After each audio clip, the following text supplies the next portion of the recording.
ఒక అమ్మ కథ. రచయిత శ్రీ ఆదిళ్ల శివకుమార్ గారు. నువ్వు 1,00,000 కారణాలు చెప్పు, ఇల్లు మాత్రం అమ్మేయాల్సిందే. ఆవిడ బాధతో కూడిన దుఃఖంతో విలవిల్లాడింది. ఆవిడ ఎదురుగా కూర్చున్న కొడుకు మాత్రం తాను చెప్పాల్సింది చెప్పేసి తాపీగా మొబైల్ ఫోన్లో తనకొచ్చిన మెసేజులు చూసుకుంటూ ఉండిపోయాడు. ఆవిడ తన కొడుకు వైపు అలానే చూస్తూ ఉండిపోయింది. ఒకప్పుడు మురిపెంగా, గర్వంగా, తన్మయత్వంతో చూసుకునేది తన బిడ్డను. ప్రతి తల్లి అంతే కదా, ఎక్కడ తన దిష్టి తగులుతుందో అన్నంత ప్రేమ, మమకారం. ఇప్పుడు భయం, బాధ, దుఃఖం, నిస్సహాయత. నీ తల్లి గుండె కావాలి నాకు అని ఓ దుర్మార్గురాలైన ప్రేయసి అడిగితే ఆ నీచురాలి కోరిక తీర్చేందుకు తల్లిని చంపేసి గుండెకాయ తీసుకుని కొడుకు రూపంలోని నికృష్టుడు పరుగులు పెడుతున్నాడు. అకస్మాత్తుగా వాడి కాలికో రాయి తగిలి బాధతో అమ్మా అని కేకపెట్టాడు. జాగ్రత్త నాయనా, కాస్త చూసుకుని భద్రంగా వెళ్ళు అంది ఆ మాతృమూర్తి హృదయం. పై కథ ఇక్కడ కూడా వర్తిస్తుంది. పార్వతమ్మ గారి ఏకైక పుత్రరత్నం గురించి చెప్పాలంటే గ్రంథాలు రాయాల్సి వస్తుంది. వాడంత నీచుడు, స్వార్థపరుడు. పైన చెప్పిన కథలోని కొడుకు క్యారెక్టర్కి 1000 రెట్లు ఎక్కువ నికృష్టుడు. ఇప్పుడంత అర్జెంటుగా ఇల్లు అమ్మేయడం ఎందుకురా చిన్నా? తలపైకెత్తి తల్లివైపు కోపంగా, ఇరిటేషన్తో చూశాడు. ఎంతకాలం ఇక్కడ ఒంటరిగా అఘోరిస్తావు? నా వెంట వచ్చేయి ముఖం చిట్లించి అన్నాడు. అమెరికాలో నాకేం తోస్తుందిరా, పుట్టి పెరిగిన ఊరు, మీ నాన్నగారి జ్ఞాపకాలతో నన్ను ఇక్కడి నుండే వెళ్ళిపోనీరా అంది ఆవిడ భారంగా, దుఃఖాన్ని దిగమింగుతూ. మర్యాదగా చెబుతుంటే అర్థం కాదా నీకు? రేపో మాపో కూలిపోయే ఈ ఇంటిని పట్టుకుని వేళ్లాడతావేమిటి? దీన్ని అమ్మేసి ఇదే డబ్బు ఇంకో చోట ఇన్వెస్ట్ చేస్తే దీనికి 10 రెట్లు ఎక్కువ డబ్బు వస్తుంది. కొడుకు వైపే కన్నార్పకుండా చూస్తూ ఉండిపోయింది. చిన్నప్పుడు పలక మీద లెక్కలు కూడేటప్పుడు ఎన్నిసార్లు చెప్పినా తప్పులు చేసేవాడు. స్కూల్లో లెక్కల పరీక్షల్లోనే తక్కువ మార్కులు వచ్చేవి. ఇప్పుడు ఇంతకాలానికి పెద్దవాడైపోయిన తర్వాత తనకే లెక్కలు, ఆర్థిక శాస్త్రాన్ని బోధిస్తున్న కొడుకు పరిజ్ఞానాన్ని దిగ్భ్రాంతితో చూస్తూ ఉండిపోయింది. అతను బాగా చిన్నగా ఉన్నప్పుడు వాళ్ళ నాన్నగారు ఓ చిన్న వెండి కంచం, వెండి మొలతాడు చేయించాడు. ఆకలేసినప్పుడల్లా ఆ వెండి కంచం పట్టుకొచ్చి అమ్మా బువ్వ అనేవాడు. దంపతులిద్దరూ మురిసిపోయేవారు. శంకరయ్య, పార్వతమ్మ గార్లకు ఒక్కడే కొడుకు. వాళ్ళ కుటుంబాలు, బంధుత్వాలు చాలా పెద్దవి. 100 ఎకరాలున్న మోతుబర్లు కాకపోయినా 10 ఎకరాల్లోపు వ్యవసాయమే అయినా నీతికి, ధర్మచింతనకు ప్రతీకల్లా ఉండేవి వాళ్ళ కుటుంబాలు. శంకరయ్య గారైతే మరీను. తండ్రి చిన్నతనంలో కాలం చేస్తే 7 తమ్ముళ్ళు, 3 చెల్లెళ్ల బరువు బాధ్యతలను ఆయన ఆనందంగానే భుజానికెత్తుకున్నాడు. ఊళ్ళో ఏదైనా కార్యక్రమం చేయాల్సి వచ్చినా ముందుగా చందా కోసం శంకరయ్య గారింటికే వచ్చేవాళ్లు. 100 ఎకరాల పొలం ఉన్న మోతుబర్ రైతులు కూడా శంకరయ్య గారితో నమ్రతగా, గౌరవంగా ప్రవర్తించేవాళ్లంటే అది ఆయనకు సంపదతో వచ్చిన గౌరవం కాదు, వ్యక్తిత్వం, ధర్మం తప్పని జీవిత విధానం, కారుణ్యంతో నిండి ఉండే ఆయన హృదయానికి లభించిన గౌరవం. ఊళ్ళో ఏ పంచాయతీ వచ్చినా జనం ఆయన దగ్గరికే వచ్చేవాళ్లు. ధర్మాన్ని ఇరుసుగా చేసుకుని ఆయన సమస్యలను పరిష్కరించేవాడు. బాగా దగ్గర వాళ్ళు, బంధువుల విషయంలో కూడా ఆయన తీర్పులు ధర్మం ప్రాతిపదికనే ఉండేవి కాని నా వాళ్ళు అనే స్వార్థం, ప్రలోభం ఉండేది కాదు. ఉదయాన్నే 4 గంటలకు మొదలయ్యే రైతువారి పనులు, వ్యవసాయం, ఆవులు, బర్రెల పోషణ రాత్రి 10 గంటల వరకు కొనసాగుతూనే ఉండేది. ఆయన ఎంత శ్రమజీవో ఆయన భార్య పార్వతమ్మ గారు కూడా అంతటి కష్టజీవి. భర్తగారి తమ్ముళ్లను, చెల్లెళ్లను స్వంత బిడ్డల్లా సాకి పెళ్లిళ్లు చేసేసరికి ఉన్న 15 ఎకరాల పొలం 4 ఎకరాల్లోకి వచ్చిన క్షణం కూడా నా బిడ్డకేం మిగులుతుంది అని ఆలోచించని మహా ఇల్లాలు. దాచుకోకుండా నిస్వార్థంగా దానం చేస్తే ఆ భగవంతుడే అన్నీ చూసుకుంటాడన్నది ఆ దంపతుల జీవన సూత్రం. ఆదరించడంలో అయినవాళ్లు, పరాయివాళ్లు అనే భేదం ఉండదు. అర్ధరాత్రి వెళ్ళినా ఆ ఇంట్లో అతిథులకు వేడివేడి భోజనం దొరుకుతుంది. దాన ధర్మాలు, పరోపకారం తర్వాత మిగిలిన దాంతోనే ఆ దంపతులు గుట్టుగా సంసారం ఈదేవాళ్లు. అందుకే శంకరయ్య, పార్వతమ్మ దంపతుల గురించిన ప్రస్తావన ఎప్పుడొచ్చినా ఆ చుట్టుపక్కల గ్రామాల జనం భక్తితో కూడిన తన్మయత్వంతో వాళ్ళ గురించి మాట్లాడుకుంటారు. అంతటి ఔన్నత్యంతో కూడిన వ్యక్తిత్వం వాళ్ళది. ఒక్కడే కొడుకు కాబట్టి అతన్ని బాగానే చదివించారు. తమ కళ్ళ ముందే ఉంటాడనుకున్న వాడు విదేశాలకు పోతానంటే దుఃఖాన్ని గుండెల్లోనే అదుం పెట్టుకుని వాడి భవిష్యత్తుకు మనం అడ్డం కాకూడదని ఒకరినొకరు ఓదార్చుకున్నారు. కాలంలో మార్పులొచ్చాయి. కాదు కాదు, మనుష్యుల స్వార్థాన్ని ఆలింగనం చేసుకుంటూ డబ్బే జీవిత సర్వస్వమని డబ్బు వెంట పరుగులు పెడుతున్న రోజులొచ్చాయి. మనుష్యుల్లో వస్తున్న ఆ విపరీతమైన మార్పులు, వైపరీత్యాలను చూడలేక ముందటి తరం ఒక్కొక్కరే సెలవు తీసుకుంటూ వెళ్ళిపోతున్న కాలం. మనుష్యుల హృదయాలు ఇలా పాషాణం కంటే కఠినంగా మారిపోవడానికి కాలం కారణమా, లేక మనుష్యుల్లో వైరస్లా వ్యాపిస్తున్న ధనదాహం కారణమా అని ముందటి తరం మేధావులకు అర్థం కాని కాలం. శంకరయ్య గారు తన పంచ ప్రాణాలను ఒక్కగానొక్క కొడుకు సతీష్ మీదే పెట్టుకున్నారు. తన తర్వాత తరతరాలుగా వస్తున్న వంశ ప్రతిష్టను, కుటుంబ గౌరవాన్ని నిలబెడతాడని ఆశించారు. కాని తన బిడ్డ ప్రతి అడుగులో, ఆలోచనల్లో, పనుల్లో వికృతంగా స్వార్థం తొంగి చూస్తూనే ఉండేసరికి అంతటి స్థితప్రజ్ఞుడు కూడా చేష్టలుడిగి చూస్తూ ఉండిపోయాడు. పెద్దగా చదువుకోకపోయినా జీవితానుభవాలతో పండిపోయిన జ్ఞానం ఆయనది. తన ఇంట్లో ఓ విషవృక్షం పెరుగుతుందని, అది ఏదో ఒక రోజు కుటుంబాన్ని బలి తీసుకుంటుందని ఆయనకు తెలిసిపోయింది. ప్రాణప్రదంగా పెంచుకున్న కొడుకు కిరాతకుడై కరాళ నృత్యం చేయబోతున్నాడని ముందే గ్రహించిన ఆయన నవనీతం లాంటి హృదయం తట్టుకోలేకపోయింది. కొడుకు పెళ్లి కళ్ళారా చూసుకున్న 4 నెలల తర్వాత ఓ ఉదయాన దేవాలయానికి వెళ్లి తన ఇష్టదైవమైన పరమశివుడికి అర్చన చేయించి ఇంటికొచ్చాడు. భార్య అందించిన మంచినీళ్ల గ్లాసు తీసుకుని 2 గుటకలు వేసిన తర్వాత హఠాత్తుగా ఉన్నపళాన కుప్పకూలిపోయాడాయన. క్షణాల్లో ప్రాణం పోయింది. సరిగ్గా మహాశివరాత్రి రోజు జరిగిందా సంఘటన. అమెరికా నుంచి వచ్చిన సతీష్ ముళ్ల మీదున్నట్టుగానే కార్యక్రమాలు పూర్తి చేసి మేఘాల మీద అమెరికా తిరిగి వెళ్లిపోయాడు. అమ్మ బాగా కుంగిపోయింది. మరో 4 రోజులు ఉండరాదంట్రా అని శంకరయ్య గారి తమ్ముళ్ళు చెప్పే ప్రయత్నం చేశారు. నాకెక్కడ కుదురుతుంది బాబాయ్, ప్రాజెక్టులు చేజారిపోయి అంటే కోట్ల మీద నష్టం వస్తుంది. తప్పనిసరి కాబట్టి పరిగెత్తుకుంటూ వచ్చాను. ఊపిరి తీసుకోవడానికి కూడా నాకు టైం లేదు అంటూ విసుక్కుంటూనే ఫ్లైట్ ఎక్కాడు. ఊరంతా ముక్కున వేలేసుకుంది. శంకరయ్య పార్వతమ్మ గారి దంపతులకు ఇటువంటి నీచుడు ఎలా పుట్టాడు అని ఊరంతా బాధపడ్డారు. ఆలయ శిఖరం లాంటి భర్త నీడలో గువ్వపిట్టలా సంతృప్తితో జీవించే పార్వతమ్మ గారి జీవితం అకస్మాత్తుగా అంధకారమైపోయింది. ఓదార్పులు, పరామర్శలకు వచ్చిన వాళ్ళందరూ వెళ్లిపోయాక, ముఖ్యంగా కొడుకు తన తండ్రి మరణాన్ని అదో కార్యక్రమంలో మొక్కుబడిగా పూర్తి చేసి వెళ్లిపోయిన తర్వాత పార్వతమ్మ గారికి నవనాడులు కుంగిపోయినట్టుగా అయిపోయింది. తన 14వ ఏట ఆ ఇంట్లో కాలు పెట్టిందావిడ. ఆటపాటలతో హాయిగా గడిపేయాల్సిన బాల్యం నుండే ఆవిడ కుటుంబ బాధ్యతలను తలకెత్తుకుంది. భర్త ఎంత సంపాదిస్తున్నాడు, ఎంత దానాల కింద ఖర్చు చేస్తున్నాడు, మరుదులు, ఆడపడుచుల తాలూకా భారం అంతా మేమే ఎందుకు మోయాలి, ఇటువంటి ఆలోచనలు ఏనాడు ఆవిడికి వచ్చిందే లేదు.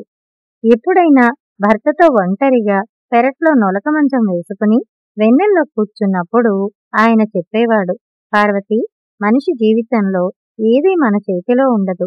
సర్వం ఆ భగవంతుని ఆజ్ఞానుసారమే జరుగుతుంది. దయ, సత్ప్రవర్తనతో ధర్మం తప్పకుండా బతకడం ఒక్కటే మన చేతిలో ఉండేది.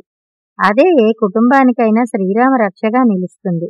ఇరుగు పొరుగున ఉండే స్త్రీలు బంగారాభరణాలు చేయించుకుని ఆవిడికి చూపించినప్పుడు కానీ, ఆస్తులు వెనకేసుకుంటున్నప్పుడు గాని ఆవిడ ఈశాన్ మాత్రం కూడా అసూయపడేది కాదు. భగవంతుడికి తన బిడ్డలకు ఎవరెవరికి ఏమేమివ్వాలో తెలీదా? సజ్జనుడైన భర్త, వెంట నడిచే బంధువులు, ఒక్కడే అయినా చందమామ లాంటి బిడ్డ, ఇంక నాకు లోటేముంది అనుకుని ఆనందించేది ఆవిడ. భర్త హఠాన్మరణం ఓవైపు, కొడుకు ప్రవర్తన మరోవైపు ఆవిడను కోలుకోలేనంతగా కృంగతీశాయి. మనోవ్యాధికి మందు లేదంటారు కదా, ఆవిడ మంచం పట్టింది. ఊరంతా బంధువులే. ఆవిడకు అనుక్షణం సేవలు చేస్తూనే ఉండేవాళ్లు. నువ్వే ఇలా అయితే ఎలా వదినా? నీ చేతి మీద ముందు ముందు ఎన్ని శుభకార్యాలు జరగాలి అన్నయ్య పోయాడన్న దుఃఖం మాకు మాత్రం లేదా? నువ్వు కూడా మమ్మల్ని బాధ పెట్టకుండా త్వరగా కోలుకో అంటూ మరుదులు ఆడపడుచులు ఆవిడను సున్నితంగా మందలిస్తూ ఓదార్చేవాళ్ళు. భర్త పోయిన 6 నెలల తర్వాత ఆవిడ కాస్త కోలుకుంది. 20 రోజులకో నెల రోజులకో ఓసారి మొక్కుబడిగా ఫోన్ చేసి బాగున్నావా అని అడగడం తప్పించి సతీష్ ఈనాడు తన తల్లి దుఃఖంలో మనోవేదంలో పాలు పంచుకునే ప్రయత్నం చెయ్యలేదు. తల్లితో ఏ మాత్రం ఎమోషనల్ గా మాట్లాడినా నిన్ను ఓసారి చూడాలని ఉందిరా అంటుందేమోనని భయం. సెకండ్ల వెనక డాలర్లు ఏరుకుంటూ పరుగులు పెడుతున్న జీవితంలో ఓ క్షణం ఆగి ఓదార్పు పంచడం అంటే ఎంత ఆదాయం నష్టం అని లెక్కలు వేసుకునే రకం. వయస్సు ఒంట్లో ఓపిక ఉన్నంత కాలం మనుష్యులు అలాగే మిడిసిపడతారు. ఏ కష్టం నా దరిదాపుల్లోకి రాదు, వచ్చినా కూడా నేను నా మేధస్సుతో ఏ సమస్యనైనా పరిష్కరించుకోగలను అనుకుంటూ విర్రవీగుతారు. జీవితంలో సమస్యలు రావడం కాదు, జీవించడమే సమస్యగా మారే సందర్భం ఎదురవుతుందని వాళ్ళు కలలో కూడా ఊహించలేరు. ఆ ఇంట్లో అణువణువున ఆవిడకు నిరంతరం భర్త కనిపిస్తూనే ఉండేవాడు. మొదట్లో ఆ స్థలంలో చిన్న పూరి ఇంట్లో వాళ్ళ జీవితం మొదలైంది. ఆడంబరాలను చూసి కాకుండా మనుష్యుల వ్యక్తిత్వాలను చూసి గౌరవించే రోజులు కాబట్టి ఆ పూరింట్లో ఉన్న ఆ కుటుంబాన్ని అందరూ గౌరవించేవాళ్ళు. అరెకరం పైగా ఉండే ఆ స్థలంలో ఓవైపు బర్రెలు, ఆవులకు పాక ఉండేది. శంకరయ్య గారు మేలుజాతి మామిడి, సపోటా, వేప, నిమ్మ చెట్లను పాతారు. వాటితో పాటే రాధా మనోహరం, మల్లెలు, కనకాంబరాలు, పారిజాతాల వంటి పూల మొక్కలతో ఆ ఇల్లంతా కళకళ్లాడుతూ ఉండేది. ఆ దంపతుల దృష్టిలో ఇల్లంటే 4 గదులున్న ప్రదేశం కాదు. ఆ అరెకరం స్థలంలో ప్రతి అణువణువు వాళ్ళకి ఇల్లే. ఏ ఆవు కాస్త నలతగా కనిపించినా, ఏ చెట్టు కాస్త వాడినట్టు కనిపించినా వాళ్ళ హృదయాలు విలవిల్లాడిపోయేవి. పచ్చటి చెట్లు, మూగజీవాలు, ఓవైపు ధాన్యంతో నిండిన పూరితో ఆ ఇల్లు అనుక్షణం జీవం తొణికిసలాడుతూ ఉండేది. క్రమక్రమంగా ఆ దంపతులు 4 గదుల చిన్న పెంకుటిల్లు ఏర్పాటు చేసుకున్నారు. విశాలమైన ఆ దొడ్లో ఏ వేప చెట్టు కిందో, పొగడ చెట్టు కిందో నులక మంచం వేసుకుని శంకరయ్య గారు తీరిక వేళల్లో రామాయణం, భారతం, భాగవతం వంటి పుస్తకాలు చదువుకుంటూ అప్పుడప్పుడు పార్వతమ్మ గారిని పక్కన పెట్టుకుని మానవ జన్మ సార్థకత, కర్తవ్యాలను గురించి చెబుతూ ఉండేవారు. భర్త ఇంకా పొగడ చెట్టు కింద కూర్చుని భాగవతం చదువుకుంటున్నట్టుగానే ఆవిడకి అనిపించేది. దుఃఖం ఎల్లలు దాటిన సాగరంలా ఘోషిస్తూనే ఉంటే మల్లెలు, చామంతులు, విరజాజులు, జామ చెట్టు మీద వాలే చిలకలు, దొడ్లో ఉన్న ఆ మూగజీవాలు ఆవిడను ఓదార్చేవి. ఆ దుఃఖం ఎంతటి బాధాకరం అనేది హృదయం ఉంటేగాని అర్థం చేసుకోలేనంత నరకం. ఈ ఇంటికో గుర్తింపు, మర్యాద, బాధ్యత ఉంది. నా కంఠంలో ప్రాణం ఉన్నంత వరకు ఆ గౌరవాన్ని కాపాడుతూ నా వంశం, నా భర్త కీర్తి ప్రతిష్టలకు భంగం రాకుండా నా బాధ్యత నేను నెరవేరుస్తాను అనుకుంటూ ఆవిడ ధైర్యం తెచ్చుకునేది. ఆ విధంగా పెను విపత్తు నుంచి కొంచెం కోలుకుని ఆవిడ కాస్త తేరుకుంటుండగానే సంవత్సరీకాల కోసం అమెరికా నుంచి ఊడిపడ్డాడు సతీష్. ఒరే నాయనా, ఇంకోసారి బాగా ఆలోచించరా. ఇప్పటికిప్పుడు ఇల్లు అమ్ముకోవాల్సిన పరిస్థితుల్లో భగవంతుని దయవల్ల మనం లేము కదా నాయనా. మీ నాన్నగారి ఆత్మ ఇక్కడే తిరుగుతూ ఉంటుంది.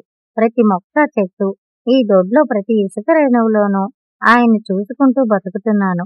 ఇంకా ఎంతో కాలం బతుకుతానన్న నమ్మకం నాకు లేదు. నా తర్వాత నీ ఇష్టం నాయనా. నేను బతికున్న ఈ 4 రోజులు ఈ దేవాలయాన్ని అమ్మక తండ్రి అంటూ కొడుకు చేతులు పట్టుకుని ఆవిడ భోరుమంటూ విలపించింది. ఊరి పెద్దలు మరుదులను పిలిచి పంచాయితీ పెడితే అందరూ కొడుక్కి గడ్డి పెడతారని ఆవిడకి తెలుసు.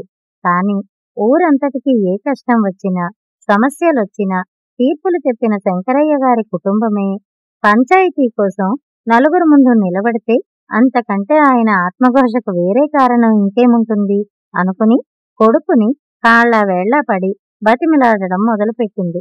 సంవత్సరికం పూర్తయి బంధువులందరూ వెళ్లిపోయాక తన నికృష్ట రూపాన్ని మరింత నిర్లజ్జగా ప్రదర్శించడం మొదలెట్టాడు ఆవిడ ఏకైక కుమారుడు సతీష్.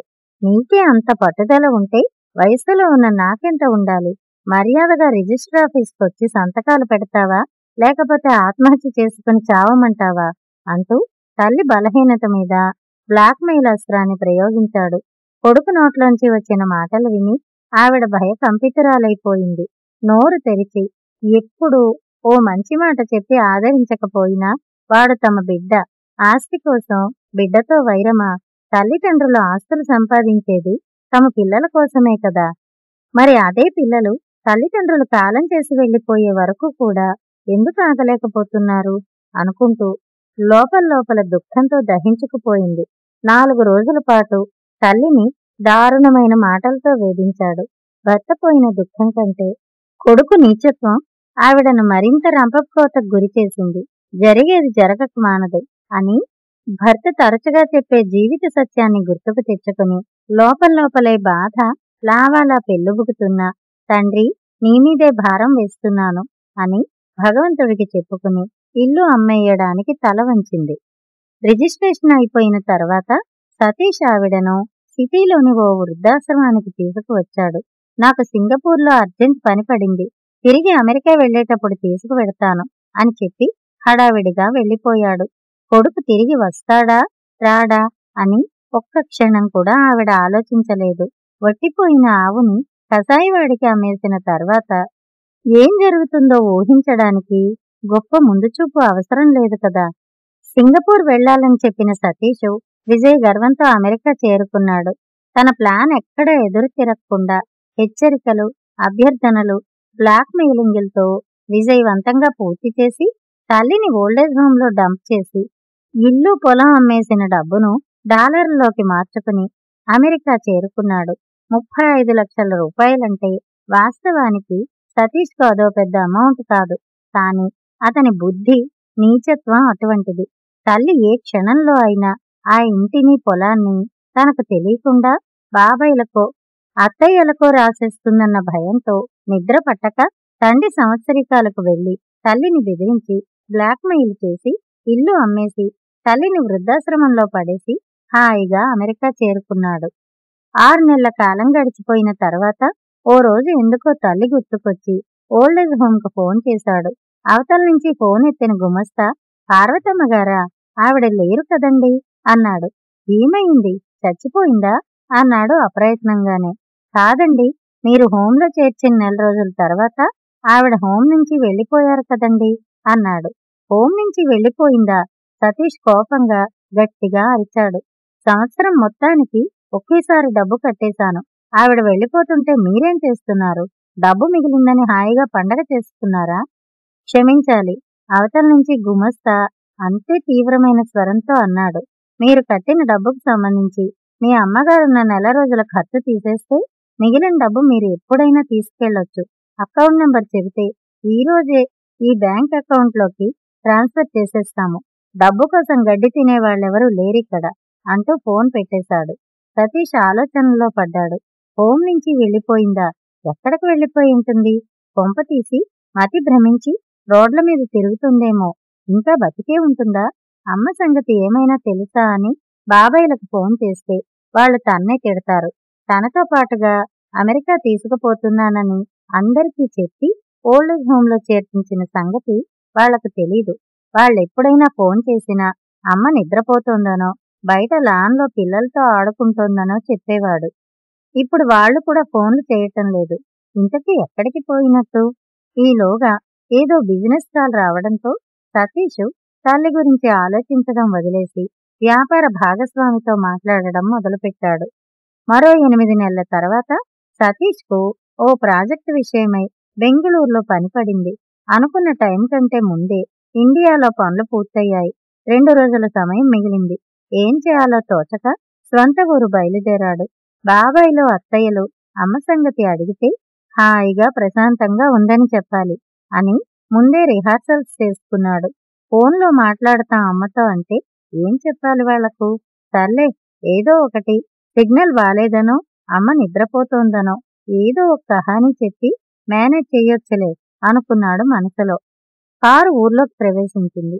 అమ్మేసిన ఇంటి ముందు నుంచి వెళుతుండగా అప్రయత్నంగానే దృష్టి అటువైపు మరలింది. ఒక్కసారిగా అదిరిపడ్డాడు. తన కళ్ళను తానే నమ్మలేకపోయాడు. పార్వతమ్మ ఇంటి ముందు నిలబడి ఎవరితోనో మాట్లాడుతోంది. తాను చూస్తున్నది నిజమేనా అని మరోసారి తన్ను తాను గిల్లి చూసుకున్నాడు. ఎక్కడో సిటీలో ఓల్డేజ్ హోంలో ఉండాల్సింది ఇక్కడ ఊళ్ళో అమ్మేసిన ఇంటి దగ్గర ఉండడమేమిటి? సడన్ బ్రేక్తో కారు ఆగిపోయింది. ఎవరో వెంటబడి తరుముతున్నట్టుగా సతీష్ కారు దిగి గబగబా ఇంటివైపు నడిచాడు. ఎవరితోనో మాట్లాడుతున్న పార్వతమ్మ ముఖం కొడుకును చూడగానే ఆనందంతో వికసించింది. ఏరా చిన్నా, ఇదేనా రావడం? కోడలు పిల్లలు ఎలా ఉన్నారు? ఆవిడ అడుగుతున్న ప్రశ్నలేవి అతని చెవికి చేరడం లేదు. ఆశ్చర్యంగా తల్లి వంకే చూస్తూ ఉండిపోయాడు. పేషెంట్ లాగా ఉన్న స్థితిలో ఆమెను ఓల్డేజ్ హోంలో డంప్ చేసి వెళ్ళిపోయాడు గాని ఇప్పుడు ఆమె సంతృప్తిగా ఆనందంగా కనబడుతోంది. ఇదేంటి నువ్విక్కడున్నావు? ఆవిడ నవ్వింది. ఆ నవ్వులో ద్వేషం, కోపం, హేళన, ప్రతీకారం ఏమీ లేదు. అమ్మ తన బిడ్డను చూసి ఎంత స్వచ్ఛంగా నవ్వుతుందో అంతే స్వచ్ఛంగా నవ్వుతూ అంది, అదేంట్రా చిన్నా, నేను మనింట్లో ఉండక ఇంకెక్కడుంటాను? ఇల్లు అమ్మేశాం కదా.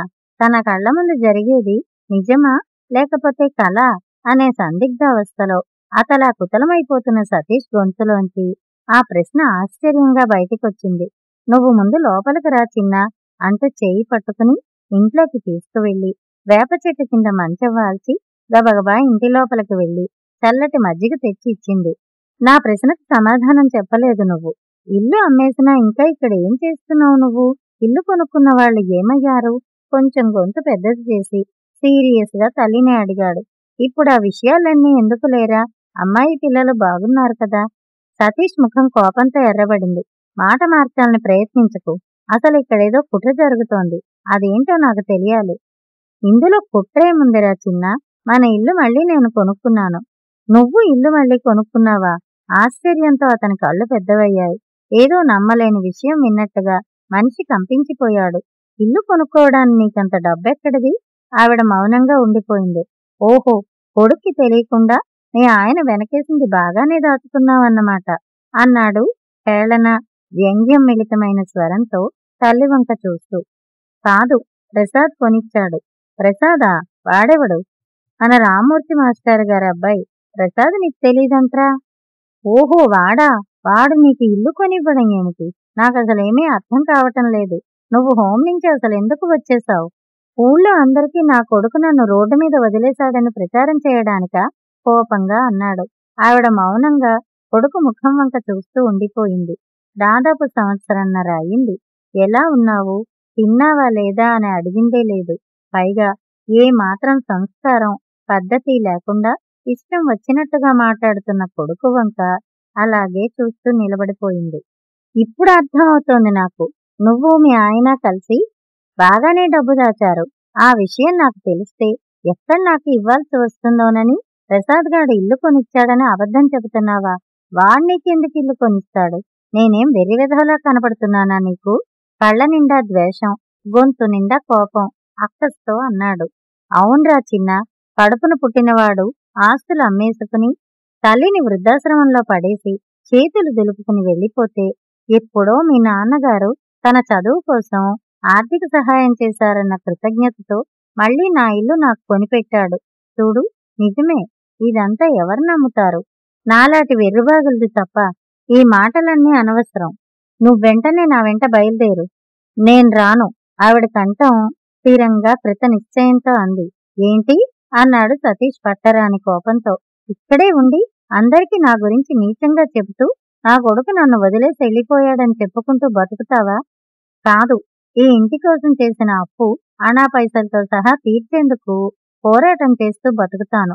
ఆవిడ ఏం మాట్లాడుతుందో అర్థం కాక వెర్రిముఖం వేసుకుని చూస్తున్న సతీష్ వైపు చూస్తూ చెప్పసాగింది.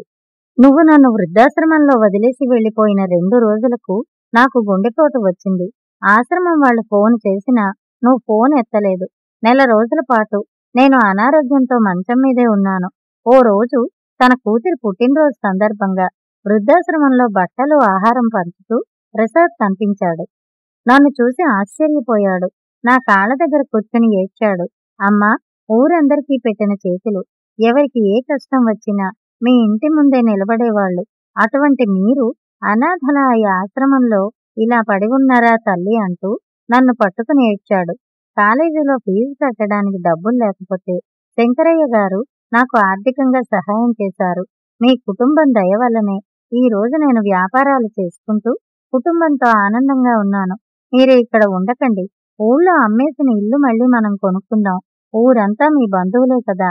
ఊరి గాలి, నీళ్లు తగిలితే మీ మనోవ్యాధి తీరుతుంది అని చెప్పి మన ఇల్లు కొనుక్కున్న వాళ్లకు మరో 10 లక్షలు ఎక్కువ ఇచ్చి ఇల్లు నా పేరిట తిరిగి రిజిస్ట్రేషన్ చేయించి పత్రాలు తెచ్చి ఇచ్చాడు. ఆ క్షణం నేను నిర్ణయించుకున్నాను ఆ బిడ్డ రుణం ఉంచుకోకూడదని. ఆ నిర్ణయమే ఈ రోజు నన్ను ఇలా నిలబెట్టింది.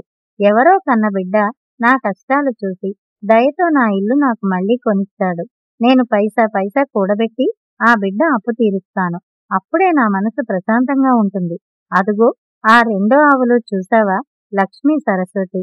అమ్మా, కష్టాల్లో ఉన్నాను, మీరే ఆదుకోవాలి అని దండం పెట్టుకున్నాను. రోజు 2 లీటర్ల పాలు ఇచ్చేవి, ఇప్పుడు 3 లీటర్ల పైగా పాలిస్తున్నాయి. ఈ దొడ్లో ఉన్న మామిడి చెట్టు, సపోటా, నిమ్మ, దానిమ్మ, కొబ్బరి చెట్లు, కూరగాయల చెట్లు అన్నీ కూడా ఓ లక్ష్యానికి అంకితం అయిపోయి నా అప్పు తీర్చేందుకు తమ వంతు సాయం కాదు నాకు భిక్ష పెడుతున్నాయి. పచ్చటి చెట్లు, మూగజీవాలు నాకింత సాయం చేస్తుంటే కడుపును పుట్టిన నువ్వు మాత్రం ఆస్తులు అమ్ముకుని బాధ్యతల నుంచి పారిపోయావు. ఏంటి, తెలుగు సినిమా స్టోరీ వినిపిస్తున్నావా? పాలు, పెరుగు, మామిడికాయలు, కూరగాయలు అమ్మి లక్షల అప్పు తీరుస్తావా? నీ కళ్ళకు నేనంత వెర్రివెధవలా కనిపిస్తున్నానా? ఊహ తెలిసినప్పటి నుంచి సహనం, ఓర్పులతో జీవించిన ఆవిడకే కొడుకు మాటలు కోపాన్ని, ఆవేశాన్ని తెప్పించాయి. అందుకే ఇలా అంది. ఒరేయ్, ఇల్లంటే 4 గదులు, 8 కిటికీలు, 6 తలుపులు కాదు నాయనా, అదో బంధం. మనకంటే ముందు వెళ్ళిపోయిన మహనీయులు మన కోసం తమ జీవితాలను ఏ విధంగా త్యాగం చేశారో నిరంతరం గుర్తుకు చేసుకునే దేవాలయమేరా ఇల్లంటే. ఇంటిని రియల్ ఎస్టేట్ కోణంలో చూసే నీకు నా భర్త జ్ఞాపకంగా పదిలపరుచుకున్న నాకు మధ్య రాజీ ఎప్పుడు కుదురుతుంది నాయనా? పైసా పైసా కూడబెట్టి మేం ఆస్తులు సంపాదించేది మీకోసమే కదరా. కనీసం మేం బతికున్నంత కాలం కూడా ఎదురు చూడలేరా? ఇప్పుడు మేమేం చేయాలి నాయనా? మీ తరం వాళ్ళు మమ్మల్ని మా ఆస్తులు అమ్ముకుని సొమ్ము చేసుకుని వృద్ధాశ్రమంలో విసిరేసి వెళ్ళిపోతారు. చావు కోసం ఎదురు చూస్తూ అనుక్షణం రంపపుకోతకు గురవుతూ బతకాలా నాయనా? మేం చేసిన పాపం ఏమిటి? నీలాంటి వాళ్ళకి జన్మనివ్వడమేనా? అంది ఆవిడ ఆవేశంగా. సరే, నేను చూస్తాను. కోపంతో బుసలు కొడుతూ పైకి లేచాడు సతీష్. 3 నెలలు తిరిగేసరికల్లా నువ్వే నా కాళ్ళ దగ్గరకొస్తావు. ఈ ఊళ్ళో నువ్వెలా బతుకుతావో నేను చూస్తాను అంటూ తల్లిని శాపనార్థాలు పెడుతూ కారెక్కాడు. కారు కనుమరుగైపోయేంత వరకు ఆవిడ సజల నేత్రాలతో కొడుకును చూసుకుంటూ ఉండిపోయింది. కన్న పేరు కదిలి దుఃఖం పొంగింది. కాని లక్ష్యం గుర్తుకు వచ్చి దుఃఖాన్ని తమాయించుకుంది. మన నేలంతా ఇలాంటి మహాతల్లులే కదా.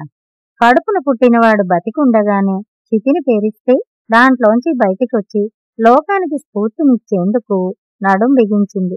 ఆ తల్లికి సాయం చేయడమే తమ లక్ష్యమని అక్కడున్న వాటికి బాగా తెలుసు.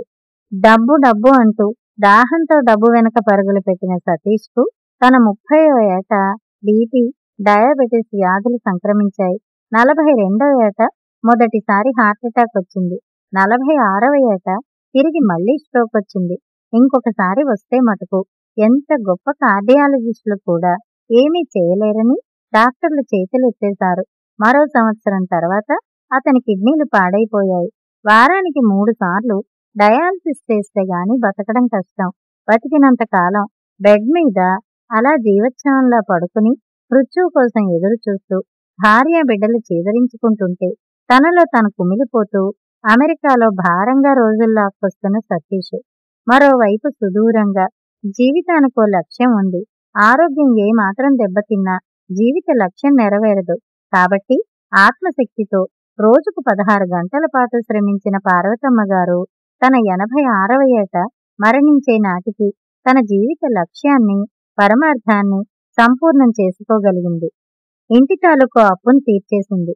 తను నిలబెట్టుకున్న ఇంటినే తన భర్త పేరిట ఓ స్కూల్ని ఏర్పరిచి ఆ స్కూల్ నిర్వహణ కోసం అహోరాత్రులు శ్రమించి మరో 10 ఎకరాల పొలం సమకూర్చి తన ఇల్లు, వాకిలి, పసిబిడ్డలతో, గోమాతలు, మూగజీవాలతో, వృక్షరాజాలతో పచ్చగా కళకళ్లాడుతూ ఉంటే కళ్ళారా చూసుకుని ఓ మహాశివరాత్రి రోజున పరంపదించి ఉత్తమ లోకాల్లో తన కోసం ఎదురు చూస్తున్న భర్తను చేరుకుంది.